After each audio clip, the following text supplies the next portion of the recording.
Oke, assalamualaikum warahmatullahi wabarakatuh. Waalaikumsalam warahmatullahi wabarakatuh. Selamat pagi murid-murid. Bagaimana kabarnya hari ini? Baik.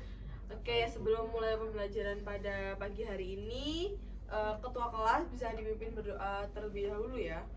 Ya Bu, semuanya sebelum kita memulai pelajaran pada pagi hari ini, alangkah baiknya kita berdoa terlebih dahulu agar ilmu yang kita dapat bermanfaat. Berdoa mulai.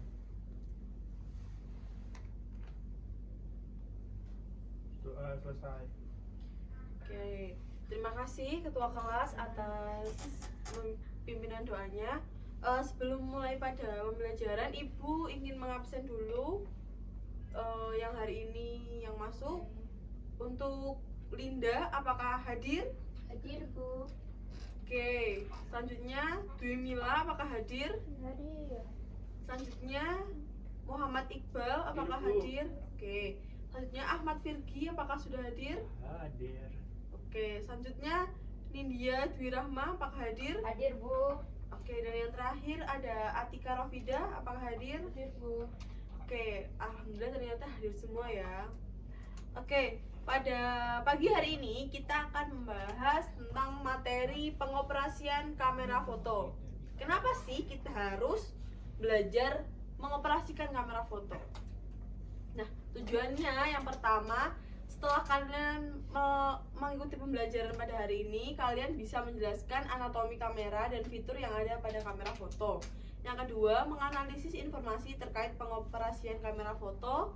Dan yang terakhir, mendemonstrasikan teknik dasar pengoperasian kamera foto dengan berbagai metode auto dan manual. Oke, selanjutnya ada yang tahu tentang fotografi nggak di sini?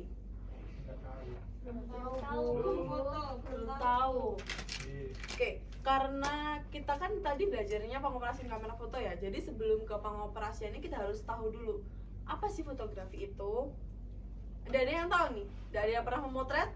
Pernah. Pernah memotret pakai apa Mas Iqbal? Memotretnya? HP, Bu. Pakai HP. Ada yang pernah memotret lagi? Enggak. Selain pakai HP? Pakai kamera Bu. Pakai kamera. Pakai Kamera laptop, yang Bu. pakai laptop. Sekarang bisa pakai laptop juga ya? Baru tahu Ibu. Oke. Apa itu fotografi? Nah, fotografi itu sendiri adalah proses dari seni menangkap dan merekam gambar melalui cahaya. Nah, fotografi itu sendiri memungkinkan kita untuk merekam dan mempertahankan momen, memperlihatkan tempat, tatanan, pesan, dan emosi, dan mengekspresikan ide dan kreativitas. Jadi, fotografi itu sendiri adalah gimana cara kita untuk merekam momen atau menangkap gambar melalui cahaya yang ada di sekitar kita. Seperti itu. Selanjutnya, nah, membahas tentang fotografi, itu aktivitasnya. Kalau alatnya untuk memfoto sendiri ada kamera. Nah, kamera itu sendiri apa sih? Kamera itu adalah alat optik untuk mengambil gambar. Nah, komponen-komponen utamanya yang ada di kamera itu sendiri ada lensa untuk memfokuskan cahaya, terus ada mekanisme rana atau shutter, terus yang ketiga ada sensor atau film untuk menyimpan gambar. Nah, jenis-jenis kamera ini juga ada banyak, ada DSLR, mirrorless, smartphone, dan mungkin laptop itu tadi juga termasuk bagian atau jenis-jenis dari kamera itu sendiri. Nah, di kamera itu sendiri ada 3 faktor pengendali cahaya atau triangle exposure. Yang pertama ada ISO. Ada yang tahu ISO itu apa? Ada yang tahu? Belum tahu? Belum. Mungkin bisa dicek di smartphone kalian ya. Kalian bawa smartphone semua kan? Kebetulan smartphone saya baterainya habis. Oke, mungkin Mbak Nindi bisa dicek ya di Google ISO itu apa?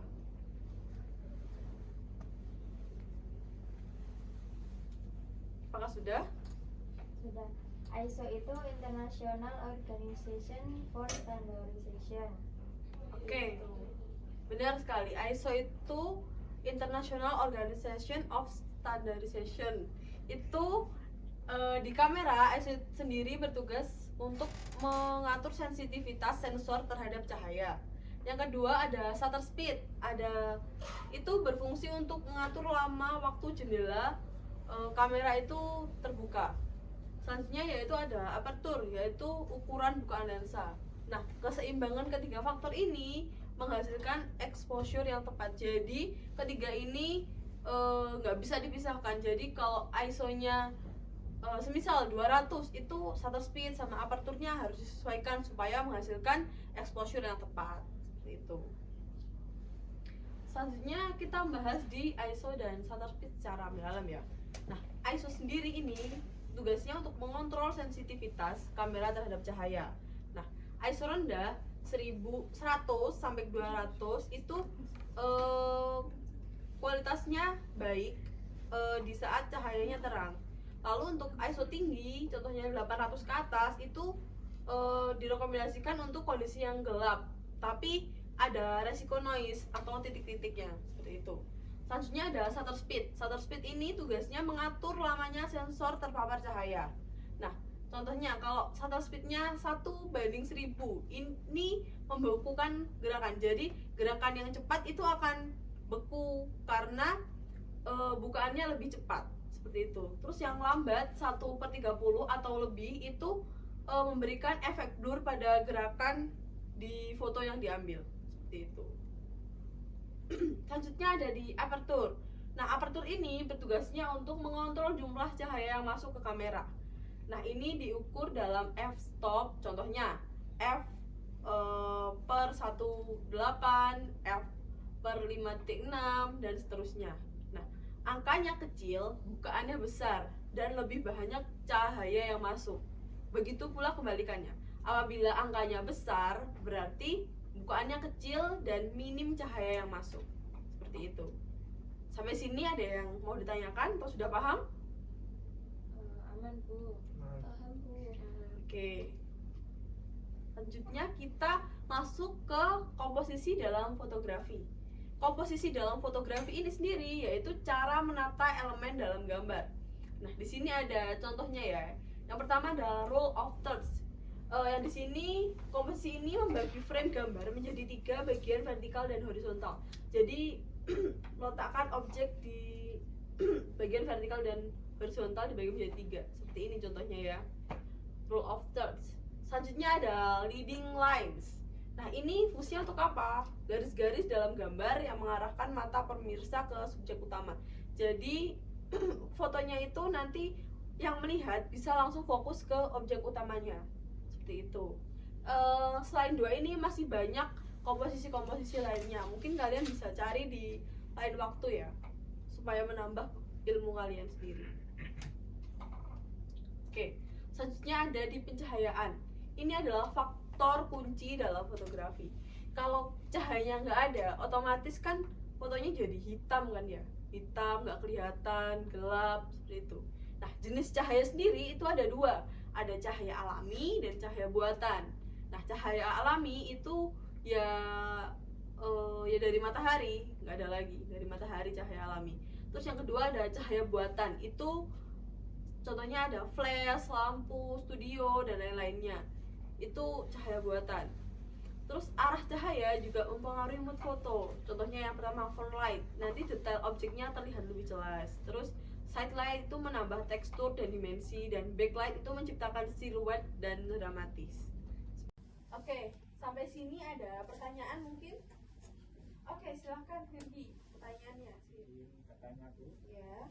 apa yang dimaksud dengan segitiga exposure dalam fotografi dan bagaimana ketiga elemen tersebut saling mempengaruhi dalam menghasilkan foto yang baik?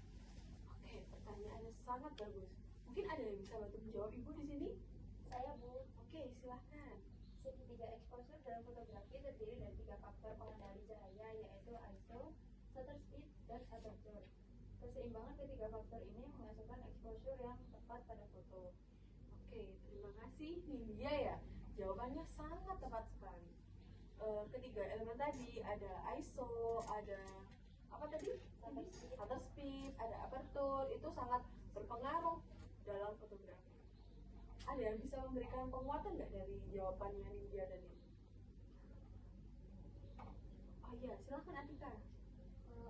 ISO itu buat mengontrol sensitifnya kamera terhadap cahaya. Terus ISO juga kalau rendah itu menghasilkan kualitas gambar yang baik pada kondisi cahaya yang terang. Tapi kalau ISO yang tinggi itu untuk kondisi gelap namun beresiko menimbulkan noise atau gangguan pada tubuh. Oke, jawabannya sangat tepat sekali dari Lydia dan Atika yang memberikan penguatan. Jadi ketiga elemen itu tidak dapat dipisahkan. Semisal pun kalau kalian ingin mengganti ISO-nya dari 800 ke 200, itu kalian harus menyesuaikan juga untuk aperture dan shutter speed-nya. Seperti itu ya Mas Rizky. Apakah sudah terjawab? Terima kasih. Oke, saya Mas Rizky, ada pertanyaan lagi? Belum ada Bu. Oke, kalau belum ada, itu lanjut ya. Nah, ada kesimpulan sekarang. Ada yang mau bantu Ibu baca kesimpulannya? Saya Oke, silakan Linda.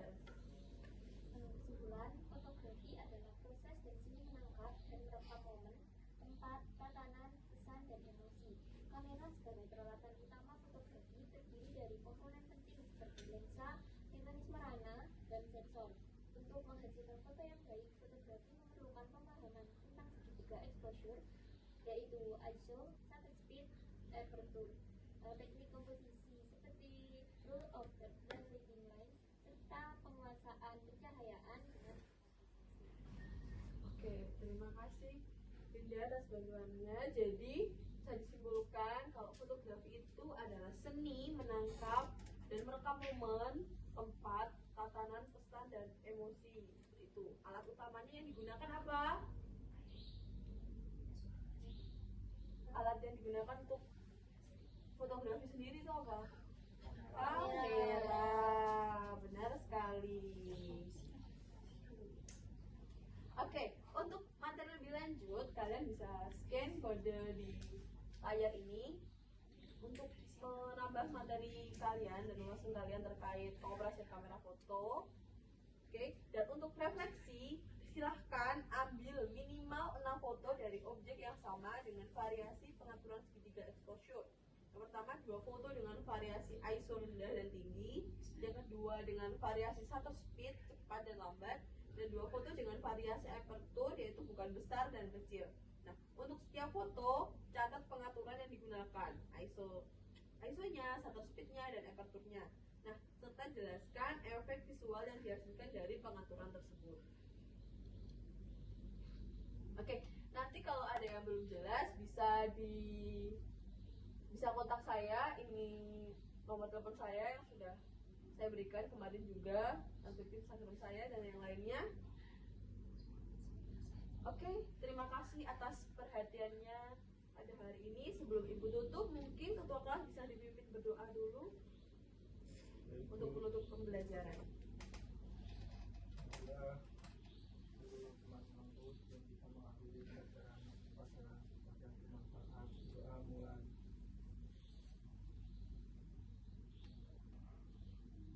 Doa selesai.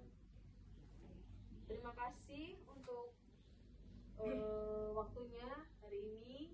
Sebelum menutup, Ibu ingin memberikan kutipan dari Gali Sudayu, yakni memotret hal yang kecil yang dilakukan dengan cara yang benar lebih baik daripada memotret hal yang besar yang masih direncanakan.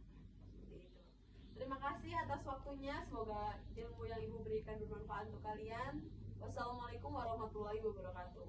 Waalaikumsalam warahmatullahi wabarakatuh. Terima kasih Bu. Iya, sama-sama.